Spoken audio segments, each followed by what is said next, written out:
Bismillahirrahmanirrahim.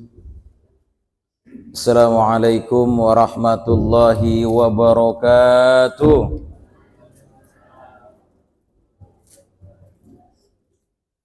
Innal hamdalillah nahmaduhu wa nasta'inuhu wa nastaghfiruh wa na'udzu billahi min syururi anfusina wa min sayyiati a'malina. May yahdillahu fala mudhillalah wa may yudlilhu fala hadiyalah. Asyhadu an la ilaha illallah wahdahu la syarikalah wa asyhadu anna Muhammadan abduhu wa rasuluh alladzi la nabiyya ba'dah. Allahumma salli wa sallim wa barik ala sayyidina Muhammad wa ala alihi wa sahbihi ajma'in. Amma ba'du. Rabbi israh li sadri wa yassir li amri wahlul 'uqdatam min lisani yafqahu qawli. Subhanaka la ilma lana illa ma 'allamtana innaka antal alimul hakim. Bapak Ibu, saudara-saudari seluruh jamaah salat subuh yang dirahmati Allah.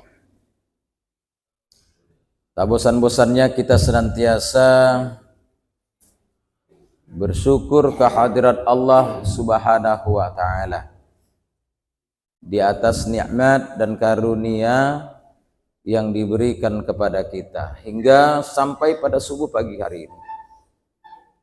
Tentu dengan harapan moga-moga hari-hari kita senantiasa memperoleh keberkahan dan keridhaan Allah Subhanahu wa taala. Amin ya rabbal alamin.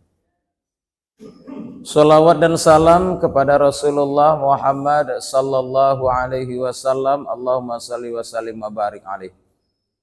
Mudah-mudahan kita semua tergolong sebagai umatnya yang kelak memperoleh syafaat di yaumil akhir nanti. Amin ya rabbal alamin. Bapak Ibu jemaah yang dirahmati Allah,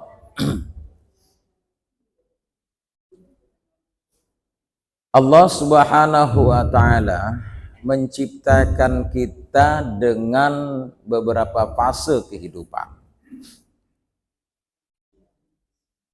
Mulai dari alam arwah, kemudian masuk kepada alam rahim, lantas setelah dari alam rahim menuju alam dunia. Ini alam dunia yang sedang kita duduki. Berikutnya barulah menuju alam barzah. Dan yang terakhir adalah alam akhirat. Namanya saja sudah alam akhir, terakhir dah. Nah, ketika manusia berada di alam dunia, manusia itu kita ini dalam fase kehidupan kita dikelompokkan dari beberapa fase-fase pula. Mulai dari fase anak-anak, kemudian setelah dari bayi, pertama ya, bayi, kemudian anak-anak, berikutnya remaja, setelah remaja dewasa, dan setelah dewasa tua. Setelah tua almarhum. Wah. Gak ada lagi bahasa setelah tua. Dan itulah batas kehidupan manusia di dunia. Tua, selesai. Gak ada lagi. Bapak Ibu jemaah rahimakumullah, manusia ini diciptakan oleh Allah dalam keadaan diawali lemah, tidak berdaya, tidak memiliki kemampuan, miskin dan papa. Sehingga kalau kita melihat dari awal mula kejadian kita, kita tidak layak dan pantas untuk menyombongkan diri kepada siapapun juga. Allah Subhanahu wa taala berfirman di dalam surah Ar-Rum ayat 24 yang menyebutkan bismillahirrahmanirrahim. Alladzi khalaqakum min dha'fin tsumma ja'ala min ba'di dha'fin quwwah tsumma ja'ala min ba'di quwwatin dhaifa wa syaibah yakhluqu ma yasha wa huwal alimul qadir. Sadaqallahul azim. Allah lah yang telah menciptakan kamu dari dalam keadaan lemah. Kemudian setelah lemah, Allah memberikan kekuatan kepadamu. Dan setelah Allah memberikan kekuatan, Allah balikkan lagi menjadi lemah dan diberi tanda dengan hadirnya rambut putih yang disebut dengan uban.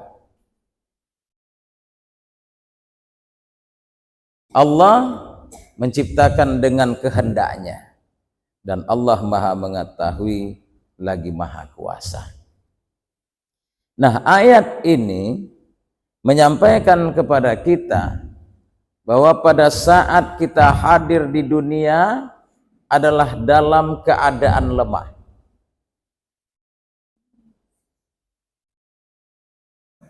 Ketika saat lahir, mata kita tertutup.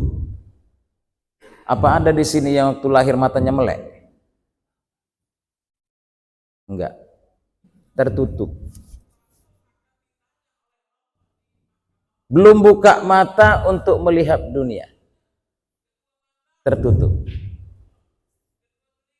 Setelah itu bidan yang melaksanakan persalinan kepada seorang ibu muda tentunya, karena yang melahirkan itu biasa ibu muda, ibu tua enggak lagi.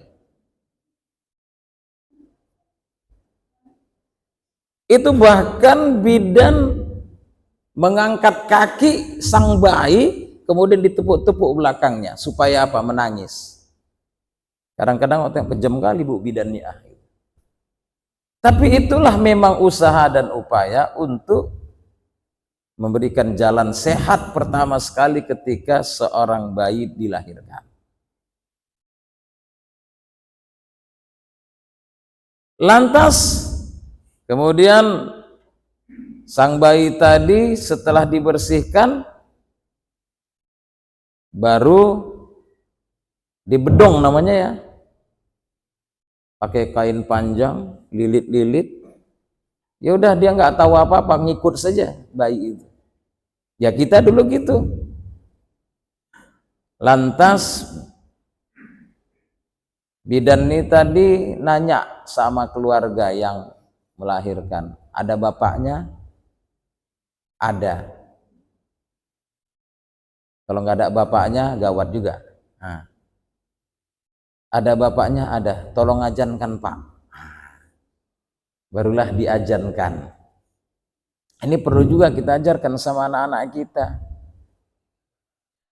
Jangan sampai nanti yang kita mengaji ini lahir anak nggak diazankan, nggak dikomankan. Maka kata Nabi, man wulidallahu mauludun fa'adzana fi udhunil yumna wa iqama fi udhunil yusra lam tadurruhu ummusibyan. Kalau kamu diberikan karunia anak, maka azankan telinga kanannya dan ikomatkan telinga kirinya. Niscaya nanti ada satu makhluk dari golongan jin namanya ummusibyan tidak akan memberikan kemudaratan dan kecelakaan kepadanya. Itu ajaran Nabi loh. Bukan ajaran nenek moyang itu ajaran Nabi. Mengajarkan kali pertama adalah mendengarkan tauhid, kalimat Allahu Akbar. Tidak hanya perawat atau bidan yang beragama Islam, tapi bahkan yang di luar agama Islam pun mengajarkan seperti itu. Karena dia menganggap itu sesuatu kebiasaan dalam ajaran agama Islam. Dan itu syariat. Lantas kemudian bayi tadi diletakkan di sisi ibunya.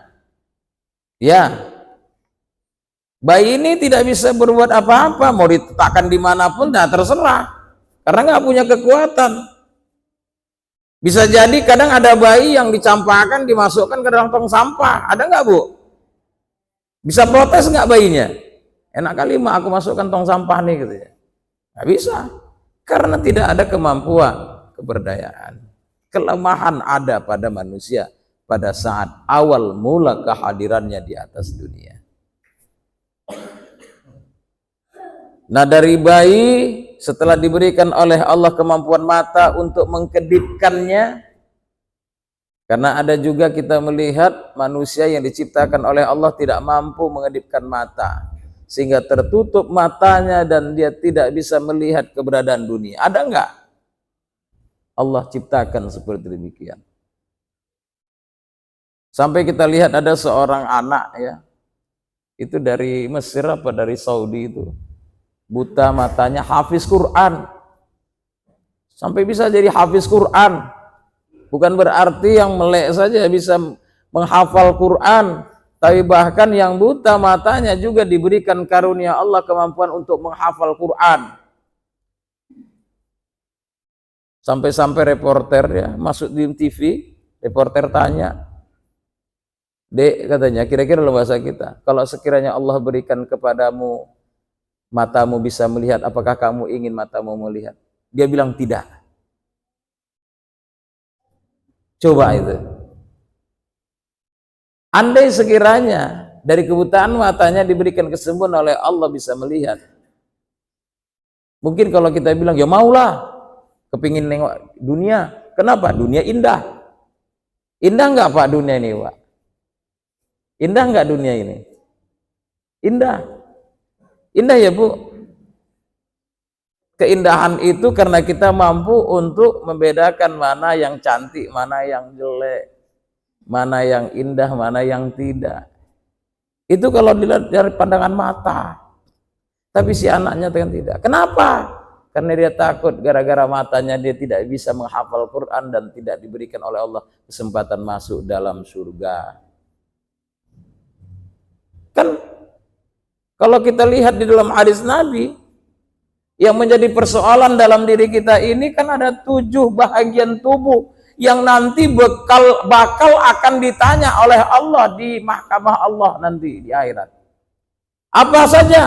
Kedua mata ditanya oleh Allah, kedua telinga ditanya oleh Allah, lidah kita, mulut kita ditanya oleh Allah, perut kita, ini perut nih, gara-gara perut nih banyak masalah. Perut kita ditanya oleh Allah, kemaluan kita ditanya oleh Allah, kedua kaki kita ditanya oleh Allah, tangan kita ditanya oleh Allah. Inilah 7 bahagian anggota tubuh yang kelak akan mempertanggungjawabkan yang dilakukannya ketika saat berada di atas dunia. Mata. Dalam kitab Bidayatul Hidayah yang merupakan saduran dari kitab Ihya Ulumuddin Al-Imam Al-Ghazali juga menjelaskan bagaimana peran mata buat kita. Mata ini cahaya bagi kita. Mata adalah bahagian keindahan yang diberikan oleh Allah kepada kita. Sifat mata adalah melihat. Tapi ketika sifat melihat itu dicabut oleh Allah, maka kita tidak akan bisa melihat alias buta. Manfaat mata begitu amat banyak, amat besar. Maaf cakap, kalau yang namanya kita yang muda matanya masih terang, brilian. Tapi kalau sudah berumur, lebih banyak orang yang sudah memakai kacamata. Untuk apa kacamata? Untuk membantu mata. Mata yang diberikan oleh Allah ketika saat kita dilahirkan di dunia ini oleh ibu kita, mata bisa melihat tapi tidak bisa mengingat. Dikala saat bayi hanya bisa melihat tapi tidak bisa mengingat. Telinga yang diberikan oleh Allah mulai dari kita semenjak bayi bisa mendengar tapi juga tidak bisa mengingat. Mendengar bisa, tapi tidak bisa menceritakan pengalaman pendengaran waktu saat bayi. Bicara, lidah juga pada saat bayi tidak bisa berkata-kata, kecuali ada beberapa bayi-bayi yang diciptakan oleh Allah yang lahir dari rahim ibunya bisa berkata-kata.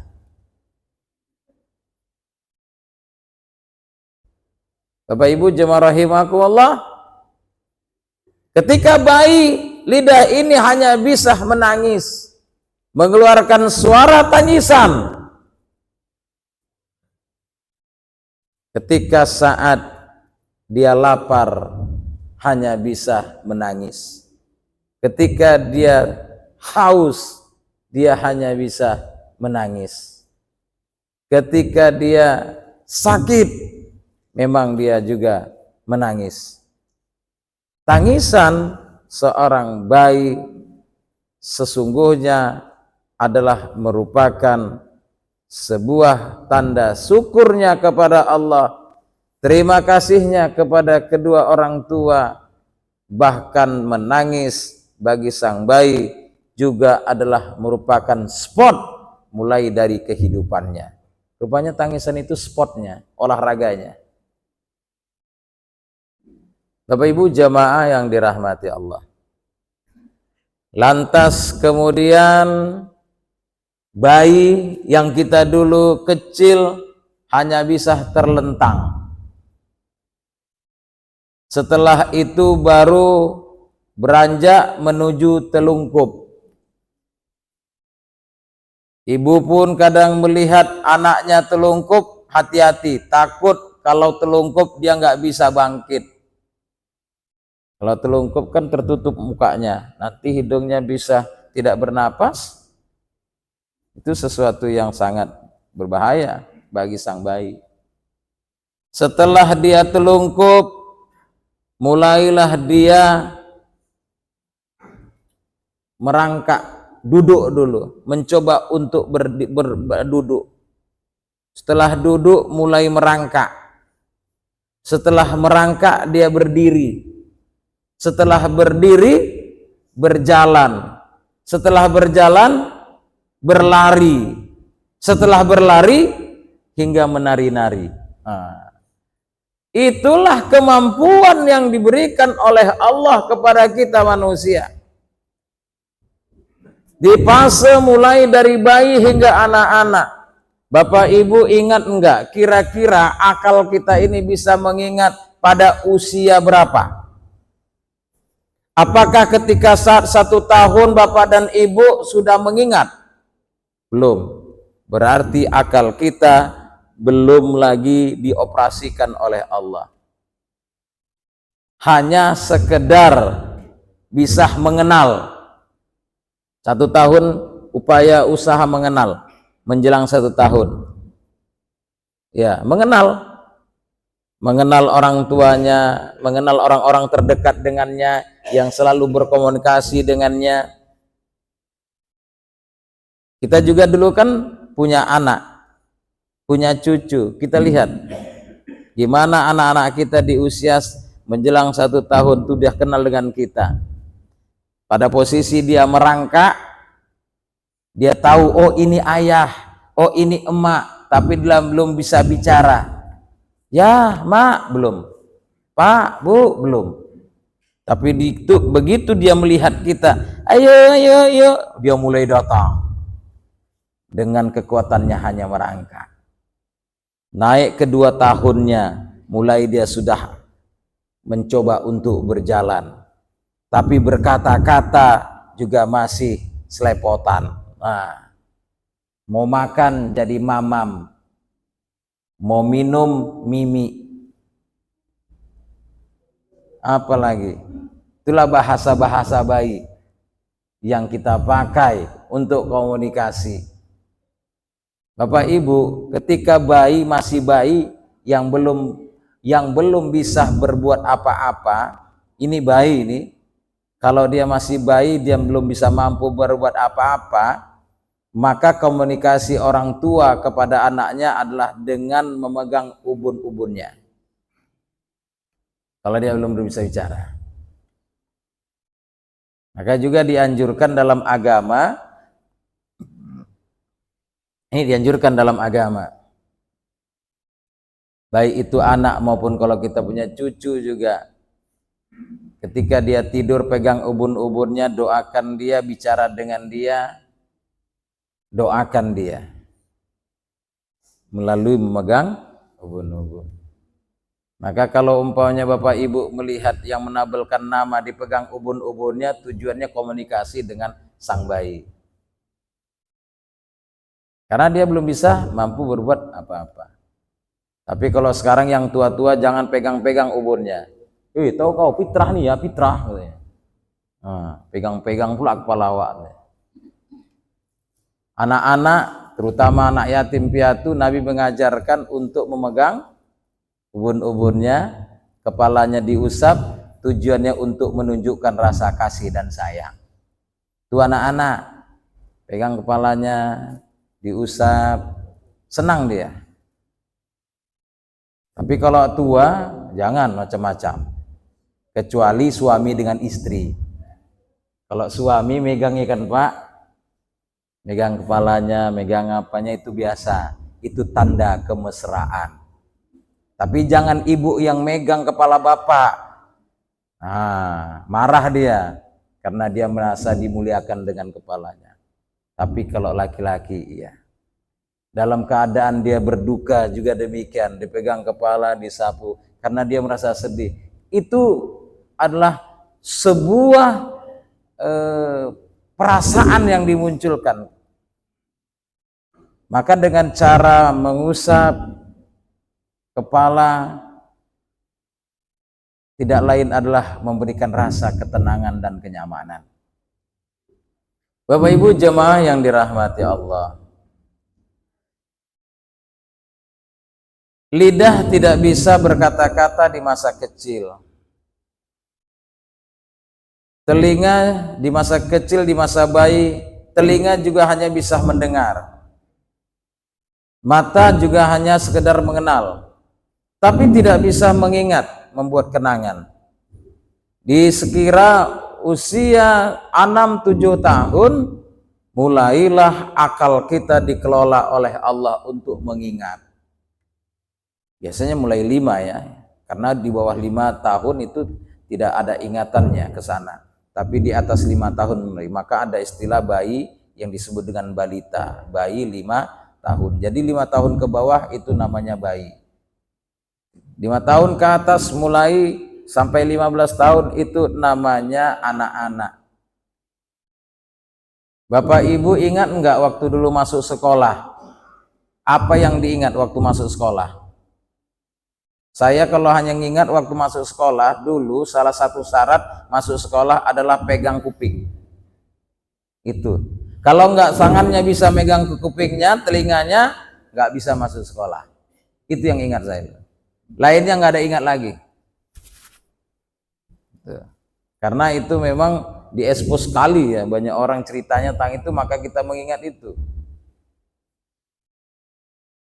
Nah kemudian mulailah kekuatan dengan ingatan dan akal yang diberikan oleh Allah kepada manusia semakin kuat. Maka di dalam pendidikan ada namanya PAUD, pendidikan anak usia dini. Ada TK, ada TKA, itu mulai 5-6 tahun. Setelah itu usia 7 tahun baru masuk SD, baru masuk ibtidaiyah. Mulai kekuatan itu semakin berkembang hingga kekuatan yang begitu sangat dahsyat. Setelah di usia dia mencapai 15 tahun, kategori dari remaja kepada dewasa. Remaja adalah masa labil bagi kita yang belum bisa menentukan tujuan hidup ini. Itu masa labil. Tapi ketika saat masa dewasa itu adalah masa kekuatan yang kemudian bisa mulai untuk memikirkan tujuan ke depan dalam hidup ini. Ternyata di dalam Islam kedewasaan itu ditandai dengan kalau kaum wanita datangnya bulan, kalau laki-laki adalah dengan bermimpi. Andai sekiranya belum ada tanda-tanda alamiah laki-laki perempuan yang balighah dewasa, maka batasan umur dalam fikih disebutkan adalah 15 tahun. Jadi semua kita ini kalau dulu masa mau menjelang dewasanya, di kala saat remaja tidak datang bulan, tidak bermimpi, walaupun usianya sudah 20 tahun, batasan kedewasaan adalah 15 tahun.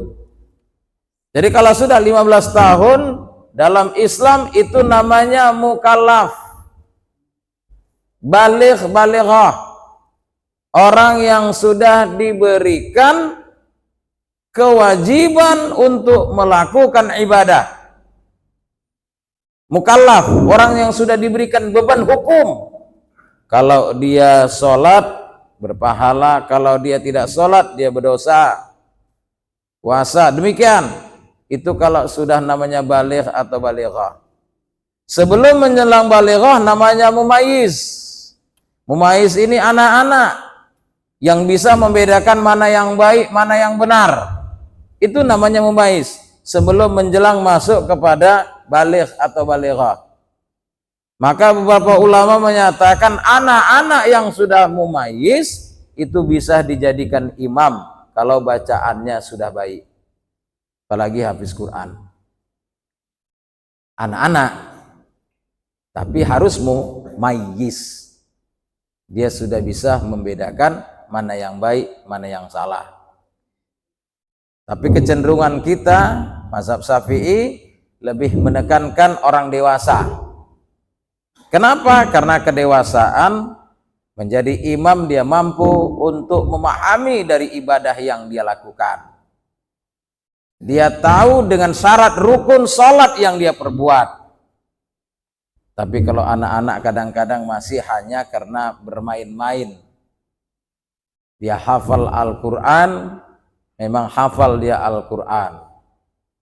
Tetapi terkadang perasaan orang-orang dewasa akan berbeda dengan perasaan anak-anak. Tapi para ulama masih memberikan bahwa anak-anak bisa untuk menjadi imam. Ibu kalau punya anaknya yang pandai baca Quran, bagus bacaannya, boleh ibu jadikan imam di rumah. Kalau kaum bapak datangnya ke masjid lah, itu sama-sama berjemaah. Kalau juga ada anaknya laki-laki, silakan juga, ayo bawa ke masjid untuk berjemaah, melatihnya untuk senantiasa selalu berjemaah dalam melakukan sholat. Bapak Ibu jemaah yang dirahmati Allah. Nah, kekuatan dari remaja dewasa di usia 15 tahun hingga kepada tua. Usia 40 tahun itu adalah usia dewasa yang sudah mapan dan sempurna. Itu usia 40 tahun. Makanya kalau kita lihat dalam sejarah, baginda Rasulullah Muhammad sallallahu alaihi wasallam diangkat menjadi nabi dan rasul itu adalah di usia 40 tahun. Dan 40 tahun ini merupakan barometer, ukuran. Bila seseorang di usia 40 tahunnya baik, insya Allah ke depannya baik. Tapi kalau di usia 40 tahunnya jelek, maka bisa jadi nanti dia jadi jelek. Itu sudah jadi ukuran banyak orang yang menyatakan, tapi tidak menjadi sebuah acuan. Tapi itu banyak yang menyatakan seperti demikian. 40 tahun. Makanya undang-undang ini lagi-lagi ini undang-undang pemimpin di negara ini juga, undang-undang menjadi presiden wakil presiden, berapa umur? 40 tahun. Kok Indonesia enggak ya gitu. Di Indonesia umurnya 40 tahun loh Bapak Ibu. Hanya kebetulan memang kemarin itu ada pengecualian kayaknya Pak. Jadi kalau aturan hukum yang dibuat oleh Allah itu beda dengan aturan hukum yang dibuat manusia. Kalau aturan hukum yang dibuat oleh Allah, dia tidak akan lapuk dimakan massa. Dia akan nggak hancur kalaupun sekali hujan deras, angin puting beliung, panas yang terik, itu nggak akan bisa merubah dari ketentuan Allah. Tapi ketentuan hukum manusia itu akan dibuat dan diperbuat sesuai dengan selera penguasa. Jadi nggak usah aneh lah kalau ada aturan-aturan yang dibuat manusia itu bisa berubah-ubah, karena memang sesuai dengan keinginan manusianya. Tapi kalau aturan Allah tidak. Jadi Bapak dan Ibu, usia 40 tahun itu adalah usia dewasa sempurna. Nah, makanya bagi kita yang sudah berusia 40 tahun, berusahalah untuk memperbanyak bekal amal ibadah agar masa kehidupan kita ke depannya nanti menjadi lebih baik lagi. Jangan jadi tua-tua keladi, makin tua makin jadi. Tuh, kita diciptakan oleh Allah lemah terlebih dahulu kata Allah, kemudian diberikan kekuatan. Tapi ingat, setelah kita kuat, maka kita nanti akan dilemahkan lagi. Tua itu adalah masa kelemahan. Tua adalah masa kelemahan. Dan salah satu pendekatan pada ajal dan kematian adalah dengan hadirnya tua. Bapak Ibu jemaah rahimakumullah, usia tua itu dalam bahasa yang selalu dipakai bagi kita di Indonesia namanya lansia, lanjut usia. Saya sekilas kemarin melihat ada peraturan pemerintah bahwa lansia itu juga dibagi kepada 3 jenis. Ada namanya lansia muda, udah lansia muda pula lagi. Nah, lansia muda, lansia madya, lansia tua. Lansia muda adalah umur mulai dari 60 hingga 69 tahun. Lansia madya adalah usia dari 70 hingga 79 tahun. Dan lansia tua adalah usia 80 tahun hingga ke atas. Ada di sini yang sudah lansia tua 80 ke atas? Kayaknya nggak ada. Lansia madya 70 ke 79 ada ya Bu? Apalagi lansia muda. Nah, Rasulullah Shallallahu Alaihi Wasallam diberikan kesempatan oleh Allah di dunia ini hanya di usia 63 tahun. Sudah masuk lansia muda. Di dalam Al-Quran di situ disebutkan mimba'di do'fin quwwah, mimba'di quwwah do'fan wa syaibah. Setelah kita memiliki kelemahan, kekuatan lemah lagi. Ya, kalau sudah tua lemahlah, serba lemah. Mata yang tajam pun jadi kabur. telinganya pun sudah tidak lagi hebat, lentur. Nih kulit kendur. Lantas rambut beruban bertabur, uban bertabur. Gigi pun gugur, makan bubur, sudah dekat dengan kubur. Nah, itu kalau yang namanya sudah tua seperti demikian. Tapi memang di dalam ayat Allah ini juga menyebutkan, di samping kita dari kuat menjadi lemah, dan kelemahan itu diberikan tanda wasyaibah. Apa itu syaibah? Uban. Rupanya tanda tua itu Bapak Ibu adalah dengan hadirnya rambut putih alias uban. Apakah ada di sini orang tua yang tak beruban? Umur 60 tapi nggak ada ubannya? Ada. Bahkan ada lagi dari muda hingga sampai tuanya putih rambutnya. Seperti siapa? Bang Adnan Buyung Nasution, rambutnya putih semua. Ustadz almarhum Abdul Halim, ketua Wasliyah, rambutnya putih semua dari muda hingga tua. Uban ini tanda yang diberikan oleh Allah. Sebagai tanda apa? Tanda dekatnya dengan ajal dan kematian. Berarti uban ini tanda orang tua. Tetapi uban ini juga adalah merupakan sebuah kemuliaan. Maka Nabi menganjurkan bagi orang yang sudah beruban, jaga pelihara ubannya. Karena menunjukkan kemuliaan. Tapi ada juga orang yang nggak mau dianggap tua, mau muda saja. Sehingga rambutnya dicet. Cet rambut tidak boleh dipergunakan kalau permanen. Rambutnya itu permanen dicet, sehingga kalau ngambil wudhu mandi dia nggak bisa hilang, haram hukumnya. Kalau yang namanya inai rambut itu boleh.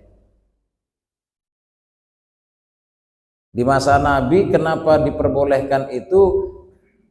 Bagi yang tua-tua disuruh untuk mengecat rambutnya, tujuannya untuk menimbulkan rasa takut bagi orang-orang kafir, bahwa pasukan-pasukan Islam itu nggak ada yang tua, muda semua. Maka yang muda, yang tua pun rambutnya dihitamkan. Itu masa Nabi. Kalau sekarang nggak ada lagi perang-perang seperti itu. Jadi nggak perlu lagi dicet-cet rambutnya yang udah putih jadi hitam lagi. Kecuali kayak kami-kami ini. Ini bukan bela diri, Pak. Kalau namanya kua-kua yang menikahkan tuh harus nampak muda lah pula. Agak mentereng sedikit. Nanti kalau yang menikahkan tuh nampak tua, nanti tak sedap pula ditengok yang pengantin. Nah, itu memang begitu pula diminta. Tapi tidaklah pula harus dihitam-hitamkan rambut nih, tidak. Bapak Ibu jemaah yang dirahmati Allah. Nah, tua merupakan salah satu jalan untuk mengingat akan datangnya sebuah kematian. Karena di masa usia tua begitu banyak kekurangan, sebagaimana yang kita sebutkan. Di samping kekurangan itu sendiri, banyak keterbatasan. Kalau dulu mungkin keliling tanah lapang bisa 7 kali, tapi di masa tua tak usahkan berlari, jalan saja pun dah syukurlah 1 kali. Itu sudah tua. Mulailah lutut ini pun terasa sakit, kaki pun mulai lemah, banyaklah penyakit yang muncullah namanya asam urat. Datanglah namanya kolesterol, ada pula lagi darah tinggi, masuklah encok, lain sebagainya. Pada saat masa usia tua, kita rasakan, saya sudah mulai merasakan, Pak. Umur saya baru 53 tahun. Sudah merasakan itu. Apalagi kalau usianya lebih dari itu. Tentu bapak dan ibu banyak sudah persoalan dalam hidup ini, terutama fisik yang kita miliki. Maka memang luar biasa tuh orang-orang Korea buat terapi-terapi kesehatan buat orang-orang tua. Tuh lihat di Binjai itu ada beberapa tempat. Untuk apa? Untuk sehat. Orang Korea buat apa? Buat terapi kesehatan. Tapi pandai juga nih orang Korea, terapi kesehatannya itu gratis. Cuman beli barangnya saja yang beli. Barangnya dibeli, tapi barangnya harganya luar biasa mahalnya. Tapi karena orang merasakan makna kesehatan itu adalah besar dan mahal, maka untuk kesehatan barangnya mahal sekalipun dibeli. Supaya apa? Untuk kesehatan. Bapak Ibu jemaah rahimakumullah, pada saat kita sehat kadang kita lalai untuk beribadah kepada Allah. Pada saat kita sakit baru kita ingat sama Allah. Itu manusia tuh namanya memang. Saat sakit baru ingat sama Allah. Tapi ketika saat sehat dia tak kemana melalak, tak kemana-mana perginya dengan kesehatan yang diberikan oleh Allah. Maka Rasulullah mengingatkan kepada kita, ikhtanim khamsan qabla khamsin. Jaga 5 sebelum datang yang 5. Jagalah sehat sebelum sakit. Jagalah muda sebelum tua. Jagalah kaya sebelum miskin. Jagalah lapang sebelum sempit. Dan jagalah hidup sebelum mati. 5 hal yang diwanti-wanti Rasulullah agar senantiasa kita ingat. Tujuannya tidak lain agar kita bisa melakukan kehidupan dunia ini secara baik sesuai dengan aturan-aturan yang ditetapkan oleh Allah, dan tidak ada kesia-siaan dalam hidup ini. Karena kita ingin hidup di dunia bermanfaat, dan ketika saat di akhirat kita diberkahi, diridhoi oleh Allah, dunia senang, akhirat senang. Dunia sukses, di akhirat sukses. Maka jadikan diri kita sebagai satu tempat kajian untuk semakin mendekatkan diri kepada Allah, agar semakin kenal kita kepada Allah, karena telah disebutkan man arafa nafsah faqad arafa rabbah. Siapa yang kenal dirinya, maka dia akan kenal siapa Tuhannya. Semoga mudah-mudahan kita menjadi hamba-hamba Allah yang mampu untuk mengkaji diri kita dalam rangka pendekatan diri kita kepada Allah Subhanahu wa taala. Semoga apa yang disampaikan ini dapat bermanfaat. Kurang lebih mohon maaf. Billahi taufiq wal hidayah wal afu minkum. Wassalamualaikum warahmatullahi wabarakatuh.